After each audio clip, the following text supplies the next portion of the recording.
का शिलान्यास किया गया है। इस संदर्भ में यहाँ सांसद जी आए हुए हैं और मुझे लगता है कि ये गाजीपुर जनपद और विशेष रूप से जहूराबाद विधानसभा के विकास में मील का पत्थर साबित होगा। आइए इस संदर्भ में हम जानते हैं, जैसा कि ये सड़क गाजीपुर के विकास और जहूराबाद के विकास के लिए मील का पत्थर साबित होगा। इसका गाजीपुर जनपद के जहूराबाद विधानसभा और कासमाबाद तहसील में है। आप देख सकते हैं यहाँ अलाउलपुर से तिराहीपुर संपर्क मार्ग का चौड़ीकरण और शिलान्यास कैसा अनुभव हो रहा है? एक सांसद होने के नाते मेरी जवाबदेह जिम्मेदारी है कि मैं अपने क्षेत्र के विकास के लिए लोगों की समस्याओं के समाधान के लिए कार्य करूँ और उसी का एक हिस्सा है ये सड़क। इससे गांव के किसानों की समस्या का समाधान होगा, खेती की लागत कम होगी, किसानों की समृद्धि बढ़ने का एक आधार बनेगा। गांव में जितनी भी सड़कें बनती हैं, जो भी विकास होता है, वो कृषि अर्थव्यवस्था को और ग्रामीण अर्थव्यवस्था को शक्तिशाली। शिलान्यास कैसा अनुभव हो रहा है? एक सांसद होने के नाते मेरी जवाबदेह जिम्मेदारी है कि मैं अपने क्षेत्र के विकास के लिए लोगों की समस्याओं के समाधान के लिए कार्य करूँ और उसी का एक हिस्सा है ये सड़क। इससे गांव के किसानों की समस्या का समाधान होगा, खेती की लागत कम होगी, किसानों की समृद्धि बढ़ने का एक आधार बनेगा। गांव में जितनी भी सड़कें बनती हैं, जो भी विकास होता है, वो कृषि अर्थव्यवस्था को और ग्रामीण अर्थव्यवस्था को शक्तिशाली बनाने में बहुत योगदान करता है। और मैं एक किसान होने के नाते उसकी चिंता प्राथमिकता के आधार पर करता हूँ। इस सड़क को 4 किलोमीटर और भी आगे की स्पीड तक जोड़ने का फैसला हुआ है और वही काम जल्दी लोकल काम शुरू होगा। इस काम शुरू हो जाएगा और बहुत सी ऐसे जहूराबाद विधानसभा के सड़कें हैं, मुरादाबाद विधानसभा की। आज़ादी के बाद जिस गाँव में सड़क बने ही नहीं थे, लोगों ने सड़क देखा नहीं था, लेकिन संतोष कितना है इस क्षेत्र के लोगों को। वो इससे प्रकट होता है कि देश की आज़ादी की लड़ाई में लोगों ने जो बलिदान दिया, उस बलिदान के एवज में कुछ मांगते नहीं। तो जनप्रतिनिधि की जवाबदेह जिम्मेदारी होती है कि उसको बिना मांगे जनता के मुझे कैसे करना है। यही जिला है जिसमें एक गांव शेरपुर के 9 पढ़े लिखे उस समय के BA नौजवान लोगों ने बलिदान दिया देश के। मोहम्मदाबाद का शहीद स्मारक उसका जीता जागता सबूत। इस जहूराबाद के लोगों ने उसमें भागीदारी की, मोहम्मदाबाद के लोगों ने भागीदारी की। लेकिन एक बहुत ही बड़ा सोचने का भी विषय है कि देश के लिए बलिदान करने वाला इलाका कभी देश के शासनकर्ताओं से कभी अपने विकास की, अपनी सुविधाओं की मांग नहीं किया और वो पूरा भी नहीं हुआ है। लेकिन मुझे लगता है सामाजिक राजनीतिक कार्यकर्ता के नाते कि अब सांसद होने के नाते मेरी जवाबदेही है और मैं केवल एक राजनीतिक कार्यकर्ता का राजधर्म निर्वाह करूँगा।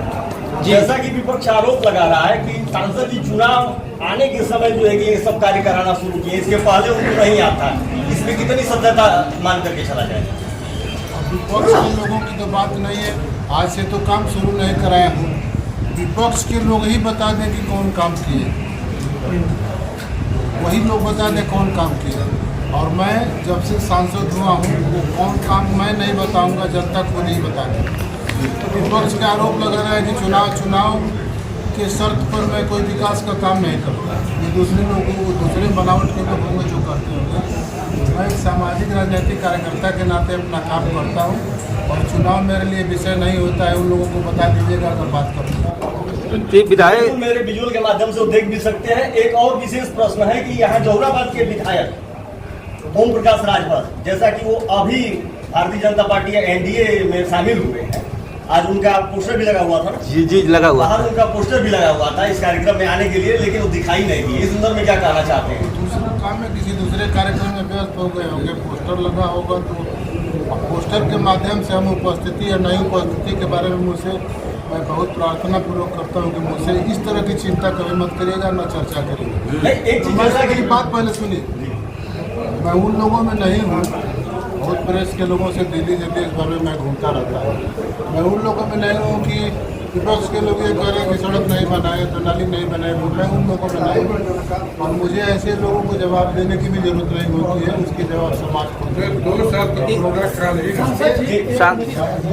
सुनिए मेरी बात।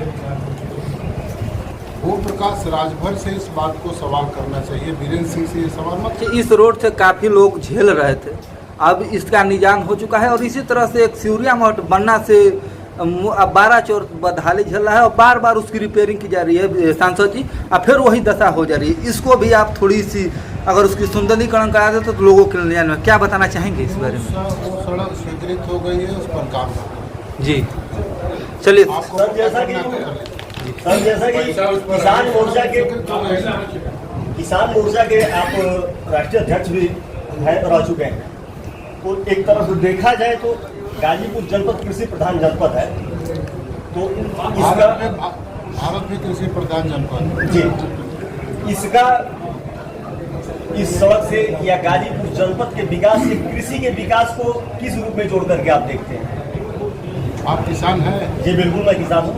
आप किसान हैं तो आप इस सड़क से जब खेती करने जाएंगे, आप खेत के मुकाम तक पहुंचेंगे, खेती की लागत कम हो जाएगी। किसानों की समृद्धि बढ़ने के 3 आधार हैं।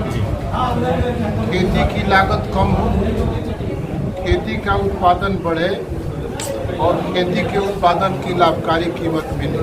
3 आधार एक किसानों की समृद्धि के हैं। खेती की लागत कम हो, उत्पादन बढ़े और उत्पादन की लाभकारी कीमत मिले। जो मोटे अनाज की जिस बात मैं कर रहा हूँ, मोटे अनाज की मांग दुनिया में इतनी बड़ी है कि हमारे देश के मोटे अनाज का भाव सरकारी, सब मोटे अनाज के भाव सरकारी रेट तय होता है। उस रेट पर सरकारी रेट भी महंगे बिक जाएंगे और विदेशी कंपनियां आएंगी तो महंगा दाम किसानों के खरीद ले जाएंगी। ये बाजरा होगा, मक्का होगा, सावा होगा, कोदो होगा, सब खरीदेंगे। एक और प्रश्न है, ये कृषि सहकारी समितियों से संबंधित।